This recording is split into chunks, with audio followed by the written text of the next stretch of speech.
Good morning students. कल हमने सुकरात की दार्शनिक पद्धतियाँ पढ़ी थी।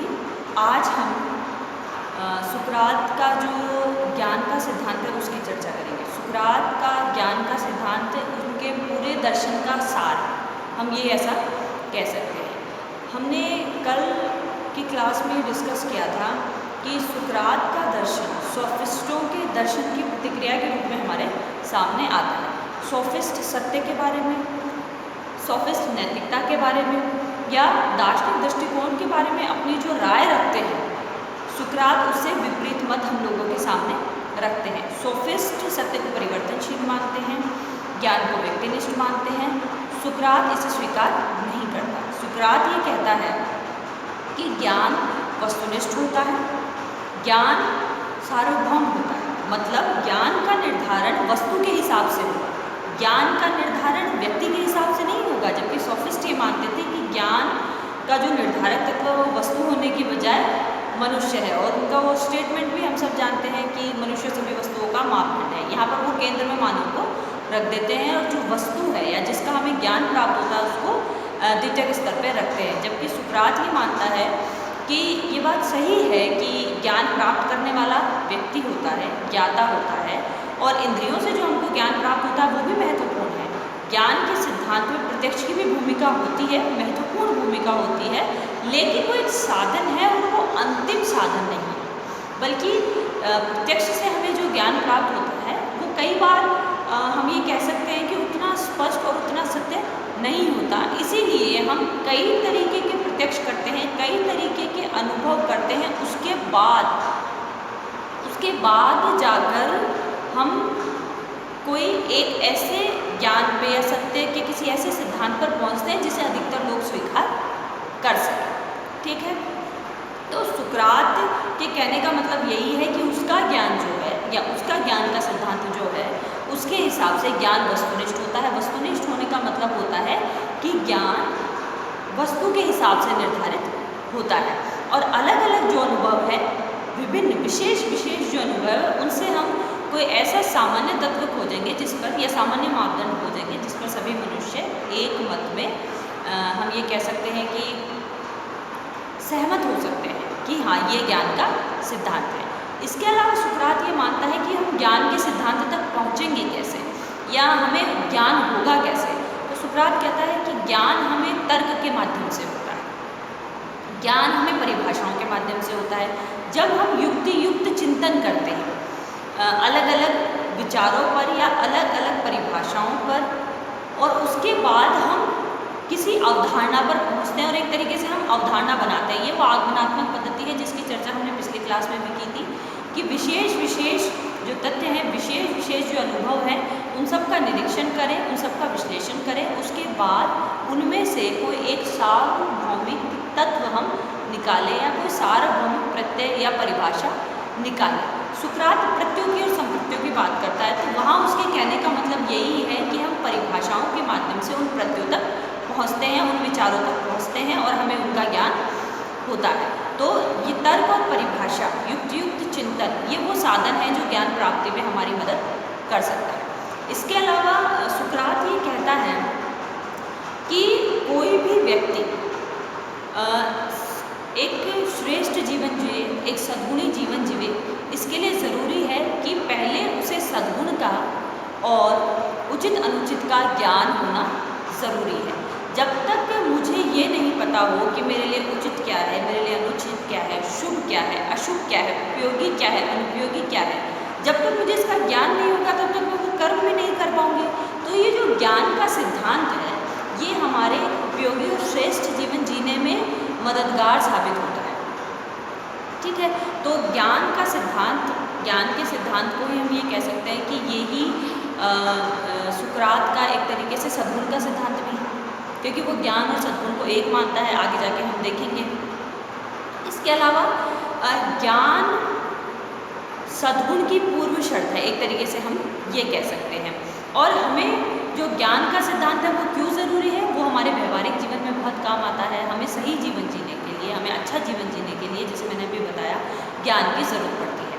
तो हम ये कह सकते हैं कि प्रत्यवादियों की तरह या आदर्शवादियों की तरह, अध्यात्मवादियों की तरह सुकरात का ज्ञान का सिद्धांत या उसका दर्शन हवा में नहीं है जो सिर्फ प्रत्ययों की बात करता है या किसी निरपेक्ष सत्य की बात करता है। वो ये कहता है कि जो ज्ञान है, जो सद्गुण है, वो इसलिए महत्वपूर्ण है, वो अपने आप में शुभ नहीं है, वो इसलिए शुभ है क्योंकि वो मेरे जीवन में उपयोगी है। उनकी सहायता से मैं एक श्रेष्ठ सद्गुणी उपयोगी जीवन जी सकता हूँ। तो यहाँ पर एक बात और निकल के आती है कि सुकरात सद्गुण और ज्ञान को घनिष्ठ मानता, मतलब इनके अंदर एक घनिष्ठ संबंध है और इन्हें एक दूसरे से अलग नहीं किया जा सकता।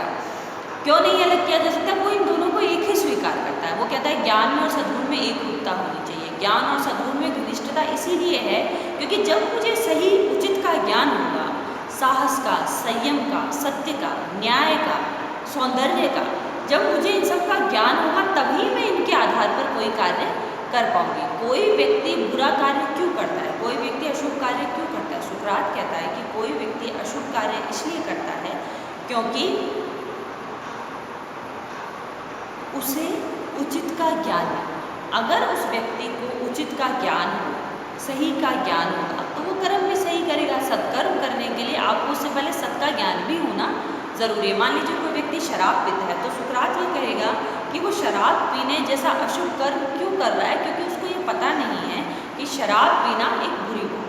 जब वो ये अच्छी तरह जान लेगा कि शराब पीना बुरी बात है, हम उसे अस्पताल ले जाएं, उसे दिखाएं कि जिन लोगों ने शराब पी है उसके कितने बुरे परिणाम हुए हैं, उसकी सेहत पर, उसके पारिवारिक संबंधों पर, उसके सामाजिक संबंधों पर, उसके खुद के विकास पर कितना नुकसान उसे हुआ है, तो शायद वो व्यक्ति शराब ना पिए। तो सुकरात के कहने का मतलब वो शराब पी रहा है या उसमें कोई दूसरे व्यसन है, वो इसीलिए हैं क्योंकि उसे उन व्यसनों के जो खतरनाक परिणाम हो सकते हैं उन्हें उसका बोध ही नहीं है। अगर उसे मतलब उस व्यक्ति को उन दुर्व्यसनों के घातक परिणामों की जानकारी होगी तो ये तय है कि वो व्यक्ति उन्हें छोड़ देगा। तो सुकरात ये मानता है कि अगर किसी व्यक्ति को सद्गुणों का ज्ञान है तो वो सद्गुणों को आचरण में लाएगा ही या वो एक अच्छा आचरण करेगा ही। अगर वो अच्छा आचरण नहीं कर रहा है तो ये मान लीजिए कि उन्हें उस चीज़ का ज्ञान नहीं है।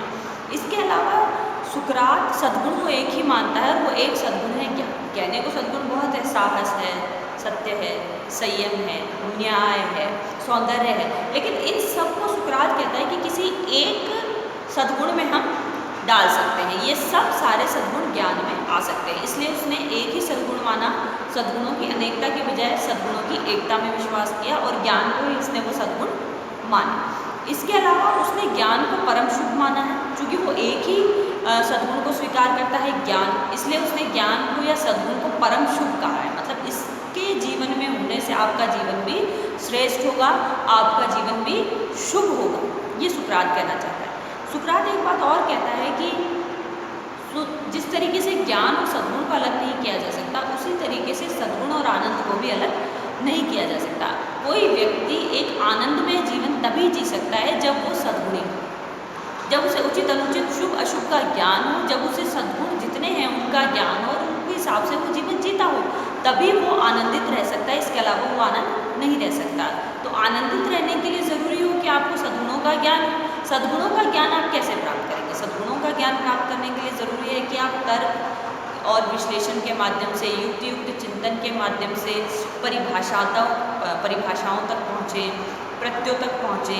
तो ये एक हम ये कह सकते हैं कि एक तरीके से ये एक राह है, एक रास्ता है कि आपके पास तर्क चिंतन, आप परिभाषाओं तक पहुँचेंगे, आपको ज्ञान होगा, आपको सद्गुणों का ज्ञान होगा, उसे आप अपने जीवन में उतारेंगे, वो एक शुभ जीवन होगा। शुभ जीवन से आपको आनंद की प्राप्ति होगी। इसीलिए सुकरात कहता है कि आनंद को और सद्गुण को और ज्ञान को एक दूसरे से अलग नहीं किया जा सकता। एक और महत्वपूर्ण बात सुकरात के ज्ञान के सिद्धांत के बारे में हम कह सकते हैं, वो ये है कि सुकरात ये मानता है कि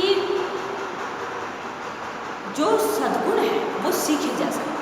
जिस तरीके से आपको अगर मान लीजिए डांस करने वाला बनना है तो उसके लिए आपको डांस सीखना पड़ेगा, खिलाड़ी बनना है तो आपको कोई विशेष खेल सीखना पड़ेगा। इसी तरीके से कोई भी विशेष कला में अगर आपको पारंगत होना है तो आपको वो कला सीखनी पड़ेगी। वो कला आप तभी सीख पाएंगे जब आप उस कला के बारे में जानना शुरू करेंगे या उस कला का ज्ञान प्राप्त करना शुरू करेंगे। तो सुकरात ये कहता है कि सद्गुणों को सीखा जा सकता है, सद्गुणों को सिखाया जा सकता है, सद्गुणों की शिक्षा दी जा सकती है और सद्गुणों की शिक्षा ली जा सकती है। सद्गुणों को आप धन से नहीं खरीदेंगे, सद्गुणों को आप सीखेंगे उस व्यक्ति से जिसका जीवन सद्गुणी जीवन है, जिसका जीवन श्रेष्ठ जीवन है, उसके हिसाब से वो अपना जीवन, वो चूँकि सद्गुणों का जीवन जी रहा है इसलिए वो आपको सद्गुणों की शिक्षा दे सकता है। लेकिन जिस व्यक्ति ने खुद सद्गुणों का अभ्यास नहीं किया है वो व्यक्ति आपको सद्गुणों की शिक्षा नहीं दे सकता। तो सद्गुण की शिक्षा सीखी जा सकती है, मतलब आप सत्य की राह पर चल सकते हैं, सत्यभाषी बन सकते हैं, आप साहसी बन सकते हैं, आप न्यायप्रिय बन सकते हैं। इसके लिए ज़रूरी क्या हो कि आप उन सद्गुणों का ज्ञान प्राप्त करें और उन सद्गुणों का अभ्यास करें। जैसे अच्छा धावक बनने के लिए आपको हर रोज़ दौड़ना होगा ज़रूरी, उसी तरीके से अगर आपको सद्गुणी जीवन जीना है, एक सज्जन पुरुष बनना है, अच्छा व्यक्ति बनना है, तो आपको उन अच्छे गुणों का ज्ञान और साथ में उन अच्छे गुणों का अभ्यास होना भी ज़रूरी है। तो ये हमने आज सुकरात के ज्ञान के सिद्धांत को पढ़ा। सुकरात का एक तरीके से कहते हैं कि यही नैतिक दर्शन है, सुकरात के दर्शन का सार ही यही है। तो आज हमारा सुकरात कंप्लीट हो गया है, कल हम प्लेटो शुरू करेंगे। Thank you.